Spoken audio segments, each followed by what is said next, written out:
Hi, my name is Janessa, Hi, my name is Jared. My name is Valerie. and our topic is women in colonial America. So our prompt was, to what extent did women in colonial America So our prompt was, to what extent did women in colonial America So our prompt was, to what extent did women in colonial America So our prompt was, to what extent did women in colonial America So our prompt was, to what extent did women in colonial America So our prompt was, to what extent did women in colonial America Contextualization. During the colonial period, women's lives were defined by patriarchal social structures and the legal doctrine of coverture. Under this English common law principle, a married woman's legal identity was covered by her husband, meaning she could not own property, keep her own wages, or sign legal contracts. Women were also denied formal schooling and had limited access to education. Thesis. Although women's rights in colonial America were severely restricted, they significantly challenged gender norms by participating in the economy, advocating for social reforms, and pushing for educational rights. So what did they do before entering the economy? Before they got involved in the economy, women were mainly expected to focus on household responsibilities like cooking, cleaning, and raising children. Most colonial societies believed that women belonged under the authority of a male father or husband. How were they treated? Even though they contributed, women were treated very unfairly and gave husbands control over them, over their property rights, and women could not hold office. Society expected women to remain obedient and dependent on a man. What impact did they leave when joining? When women joined the economy, they helped communities survive and grow by producing cloth, food, and other goods.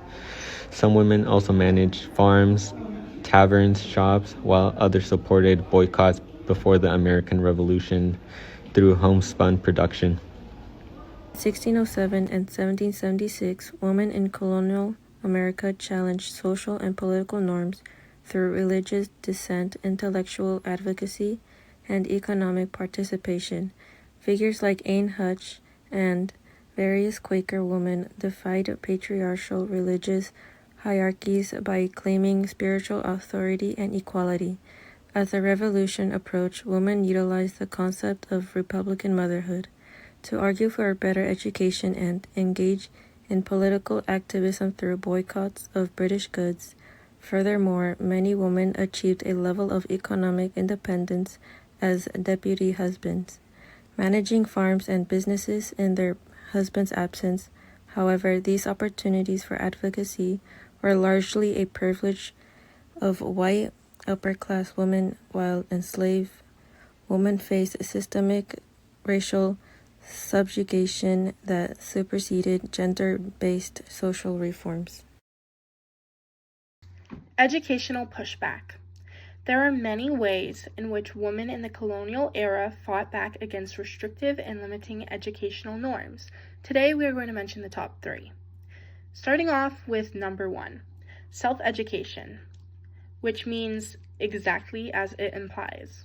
As previously mentioned, it was very rare for a female to receive or even have the opportunity to access a formal education in this time period. The bare minimum they might have been taught was merely to achieve basic literacy. Also, even though that was often restricted too. Another purpose would be for religious intents, such as to read the Bible, but seeking a higher education was looked down upon. Many women combated this inherently sexist norm by teaching themselves how to read and write. Number 2, public intellectual engagement.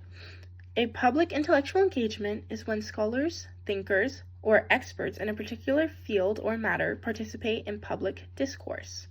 Some women in earlier colonial America wrote public intellectual engagement pieces, which served as direct resistance to the educational norm of women being uninformed and silent.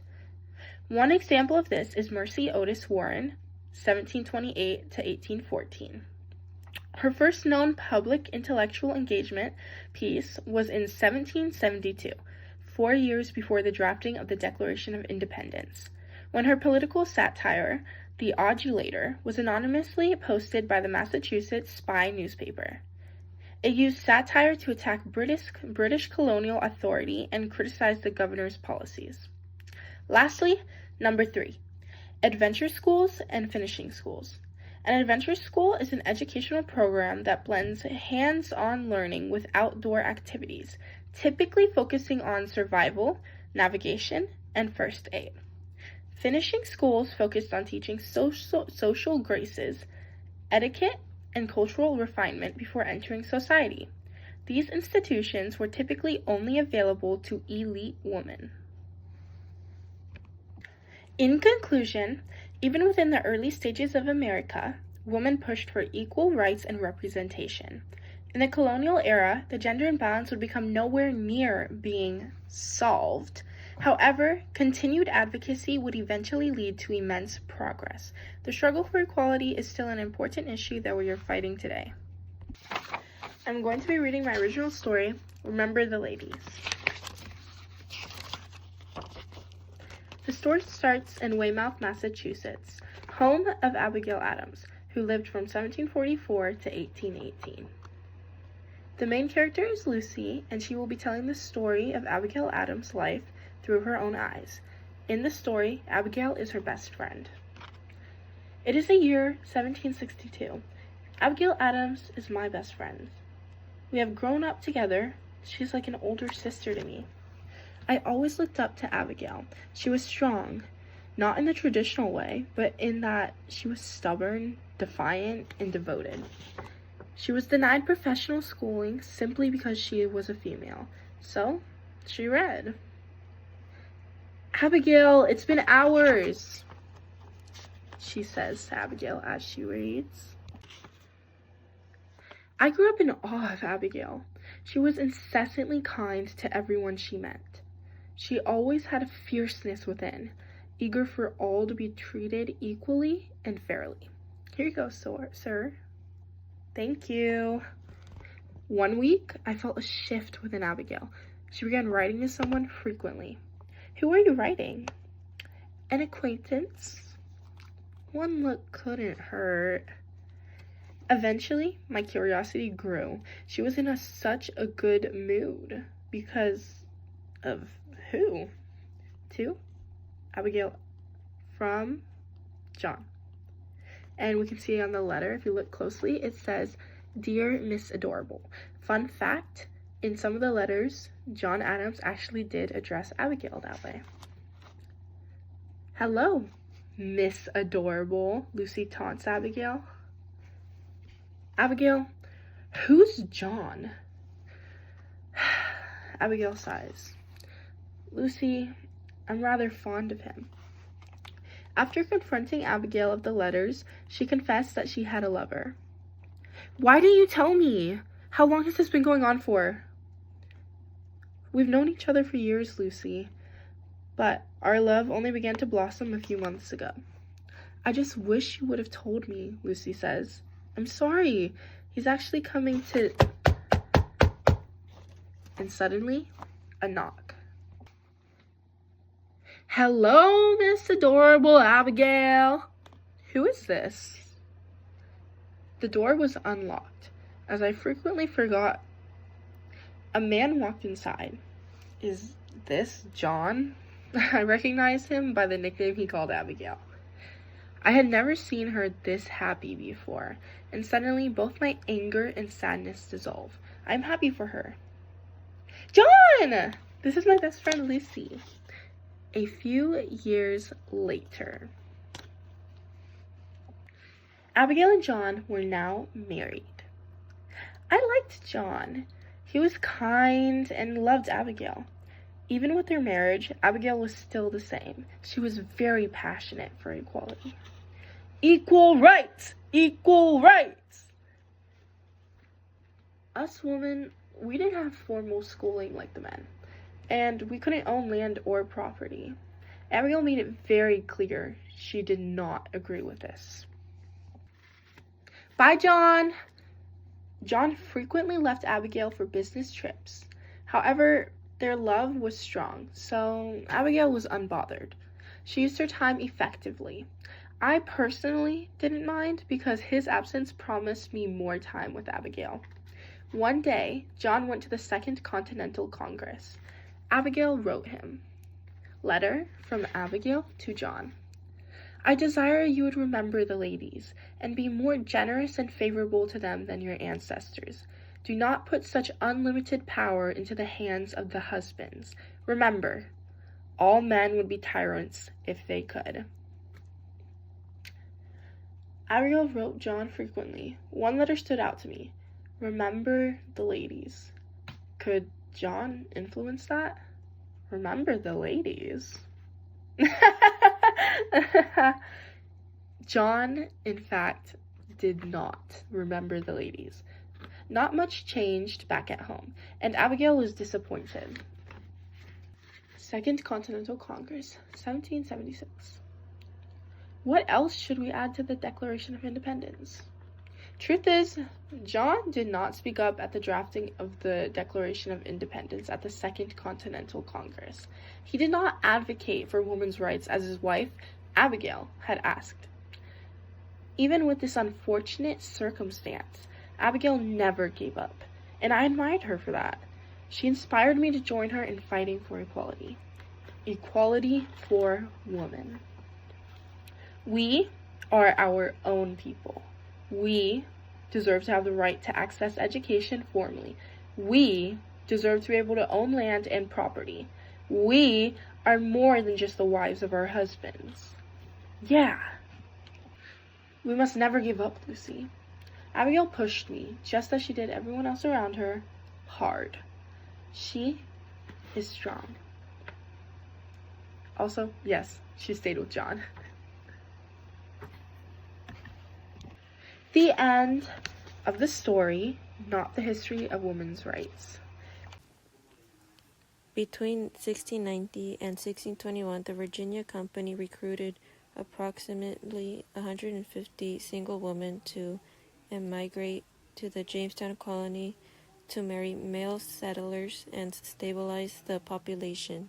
These women, popularly known as tobacco brides. She performs rigorous tasks such as harvesting corn in a vegetable patch and cooking over an open hearth in a mud-chinked wooden cabin. Despite the harsh physical work, she is responsible for managing a complex household, overseeing enslaved laborers who are shown harvesting tobacco, and keep track of finances in an accounting book.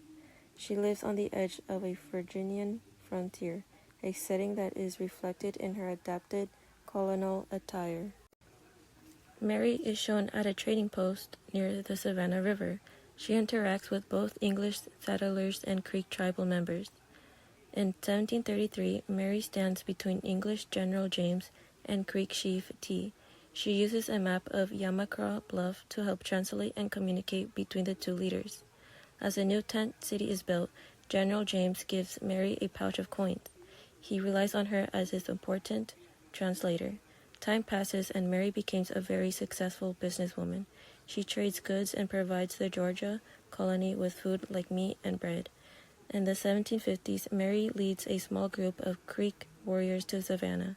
She is demanding the land and money she was promised for her years of helping the colony.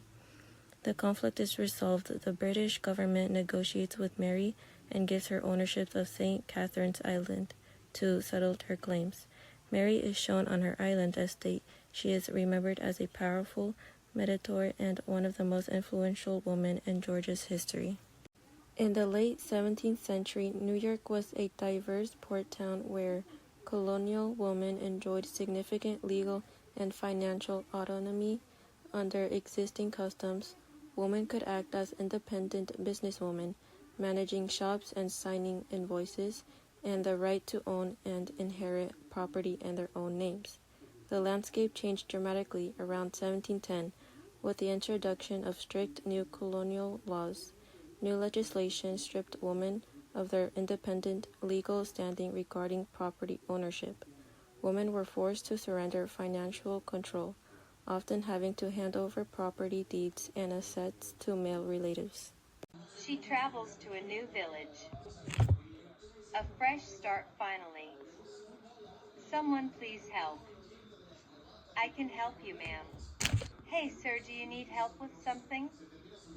A woman helping a man. Please go back to your house, we don't need you. I'm tired of this, I'm going someplace. Wow. It's okay, ma'am. Please, it hurts, ow, it hurts like hell.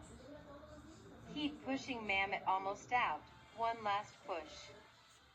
Congrats, it's a boy. She's leave the house. Once she leave the house, more people need help. She works hard to help them all. After she finished, the townspeople thank the woman for helping them. Some say she got lucky that she didn't kill them. As she leaves, a little lady tries to get her attention. Who called me? Wait, I wanted to ask if you can teach me how to cure people. Of course. She teaches the little lady how to make herbal medicine out of basic things in nature.